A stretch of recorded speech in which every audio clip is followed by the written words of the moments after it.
Hey, everybody. Thanks for joining us for another deep dive. Glad to be here. Today, we're going to be talking about detaching from earthly possessions to find true happiness. Sounds like a good one. Yeah, it's something I've been thinking about a lot lately. So many people I know, including myself, are just driven, to succeed and build that comfortable life.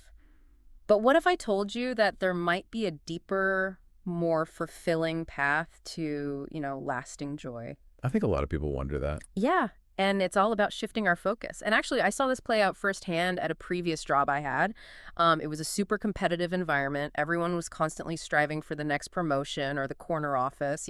Yeah, always wanting more. Exactly. Yeah. And it just got me thinking, like, is this really the key to happiness? It's interesting how we're often kind of led to believe that, happiness is directly tied to what we have or what we Yeah. achieve. We're told that a good job, a strong relationship, financial security, these are the keys to happiness. Yeah. And while those are all good things, it's like they can become a trap if we view them as our only source of happiness. Right. It's like building a house on sand. Yeah. It might look good initially, but when those inevitable storms of life hit, that foundation crumbles. And those storms can take many forms. Job loss, health issues, relationship breakdowns, the things that we all face at some point. Exactly. And that's what we're exploring today, how to build our happiness on a foundation that can actually withstand those challenges. Right. And our source material for today's deep dive highlights some pretty significant consequences of clinging too tightly to those earthly possessions. Okay, so let's unpack those. What's the first consequence we should be aware of? Well, the first one is that clinging can actually blind us to new opportunities. Oh, interesting. When we're so fixated on preserving what we have, we might actually miss out on something even better that God has planned for us. That's a good point. It's like we're, so focused on keeping a door closed for fear of what might leave that we miss what amazing things could come in if we just opened it. That's a powerful image. I like that. And, it makes me think about my old job. Uh-huh. The folks who seemed the most stressed and the most cutthroat were the ones who were most afraid of losing their position. Makes sense. They saw everyone else's success as a threat. Like there was only a limited amount of success to go around. Sounds like a pretty toxic environment. Oh, it was. But what struck me was the contrast with some of the other people there who seemed to have this different perspective, Yeah. a deeper sense of peace. Right. And a lot of them happened to be people of faith. Okay. They were still ambitious and hardworking, but there was this sense of detachment from the outcome. Like they were holding things with an open hand, not a clenched fist. I love that analogy. That's a great way to put it. Detachment isn't about apathy or neglecting our responsibilities. Mhm. It's about understanding that our ultimate security and joy Yeah. come from something far greater than our job title or, our bank account. Exactly. So missed opportunities, that's one consequence of clinging. Well, the second is that by clinging so tightly to our own plans and desires, we can actually limit God's ability to work in our lives. Really? It's almost like we're saying, I got this, God, you can sit this one out.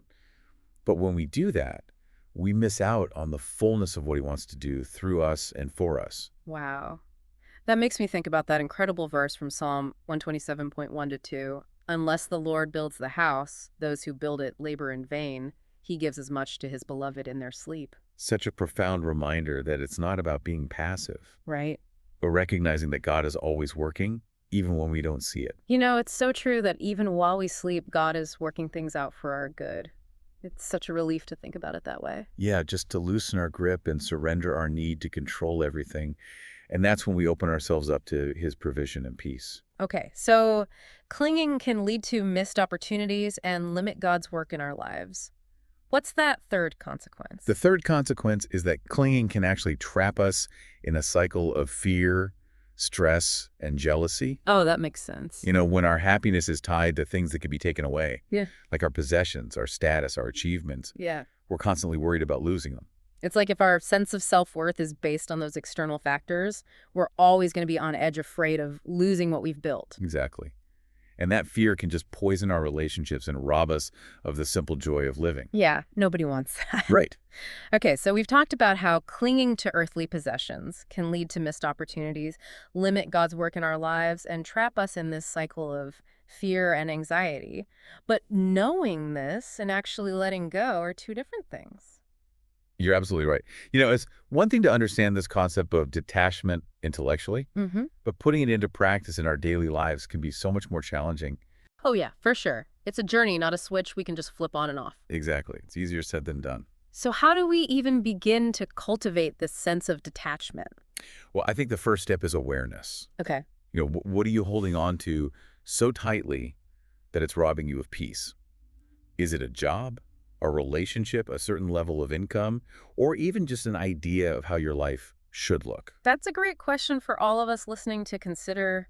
For me, I notice it in those subtle anxieties, those whispers of fear that creak in when things feel uncertain. Yeah, It's like my default mode is to try to control the situation rather than surrendering it to God. I think it's those whispers of fear, those anxieties, that often reveal what we're truly placing our trust in. That's a good point. Are we trusting in our own abilities to control the situation? Mm. Or are we trusting in God's provision and guidance? So it's like we're choosing between two foundations, one built on the shifting sands of our own efforts, the other on the solid rock of God's faithfulness. Exactly. And just recognizing that choice, I think, is a huge first step. And once we're aware of what we're clinging to, we can start to loosen our grip. Right. So awareness is key. But how do we actually move from awareness to action? How do we loosen our grip on those things we're clinging to so tightly?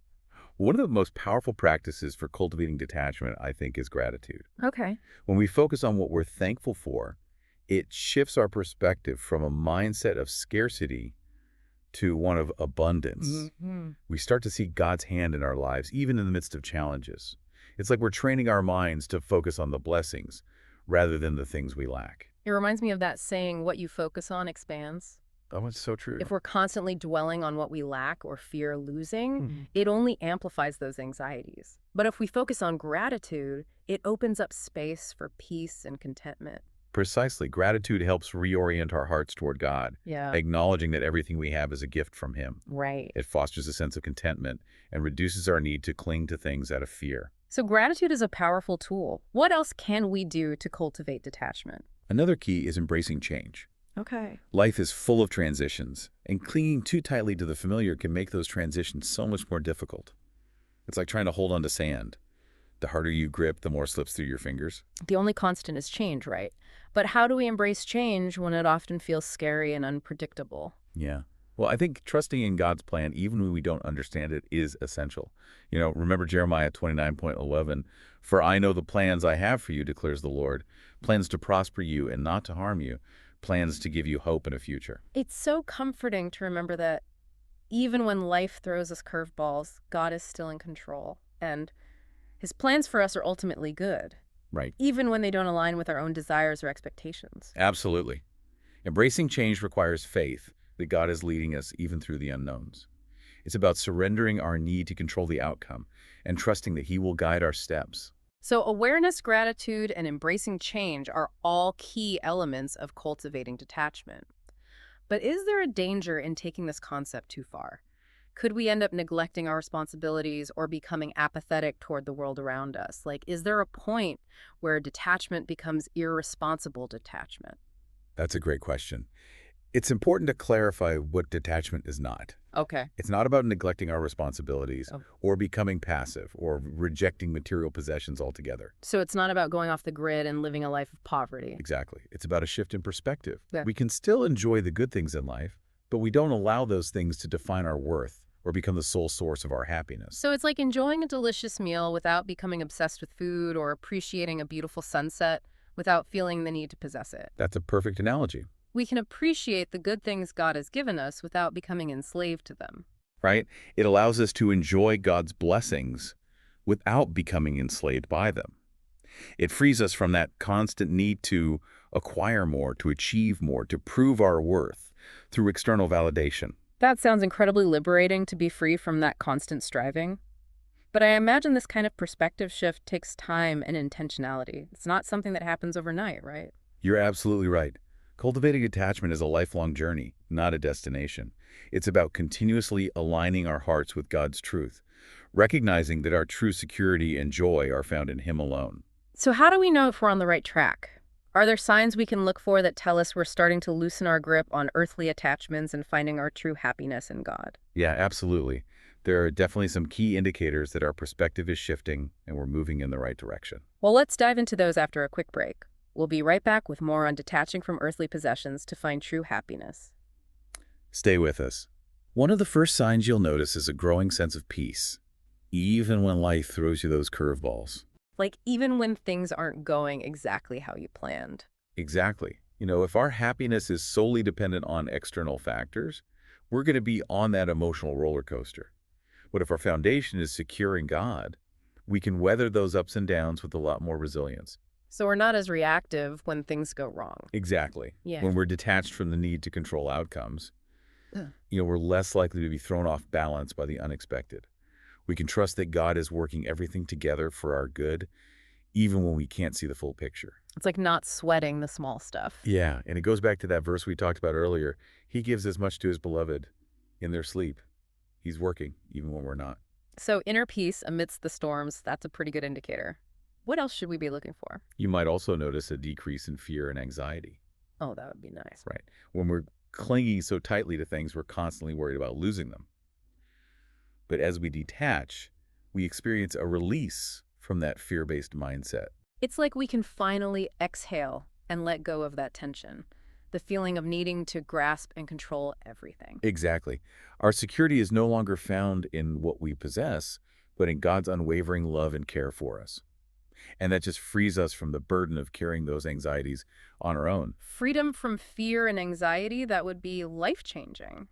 Are there any other signs we should look out for? Another indicator is an increased capacity for generosity. Oh, that's interesting. Yeah, when we're no longer consumed by that need to accumulate more for ourselves, we're more open to sharing what we have with others. Makes sense. Yeah, When our identity and worth aren't tied to our possessions, we're less likely to hoard them. exactly. Detachment fosters a spirit of generosity because we recognize that everything we have ultimately belongs to God. We become stewards of his blessings, not owners, clinging tightly to our possessions. So we can enjoy the good things without constantly needing to protect them. Precisely. We can share freely and joyfully knowing that God is our ultimate provider. And when we do that, it opens up a whole new level of joy.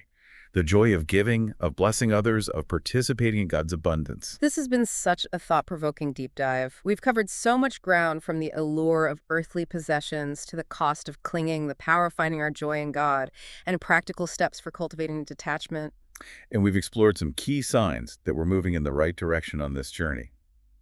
Inner peace, freedom from fear, and a growing spirit of generosity.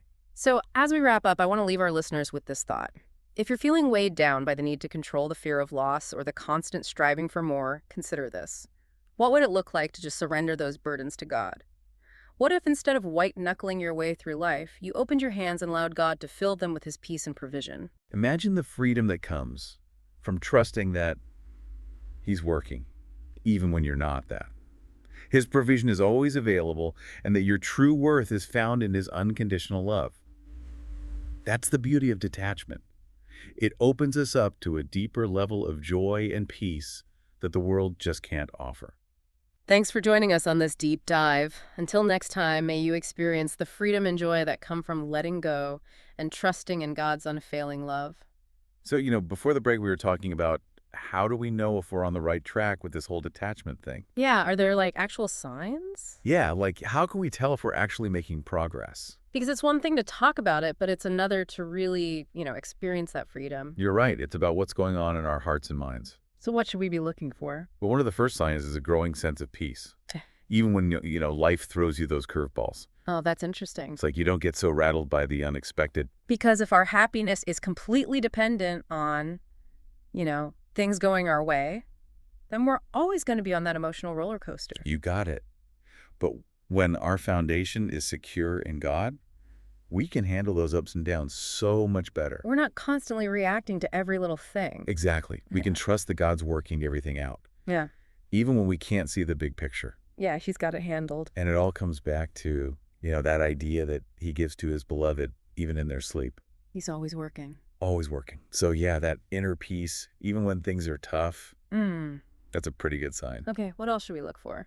Well, you might also notice less fear, less anxiety. Oh man, wouldn't that be nice? Right.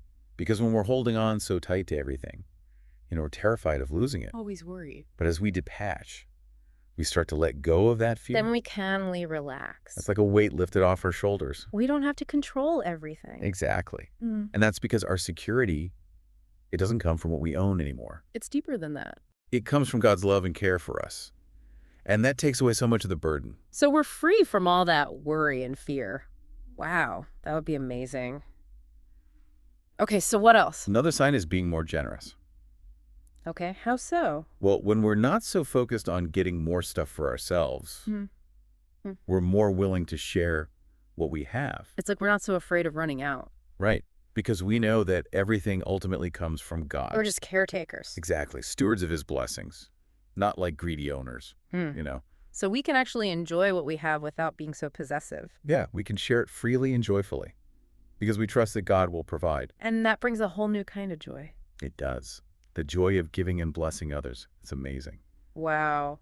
This has been such an eye-opening deep dive. We've talked about the allure of material things and the cost of clinging to them, and the incredible power of finding our happiness in God. And all the practical steps to, really live this out. And those signs that tell us we're on the right path. That inner peace, Yeah. the freedom from fear, that generosity, it's all connected.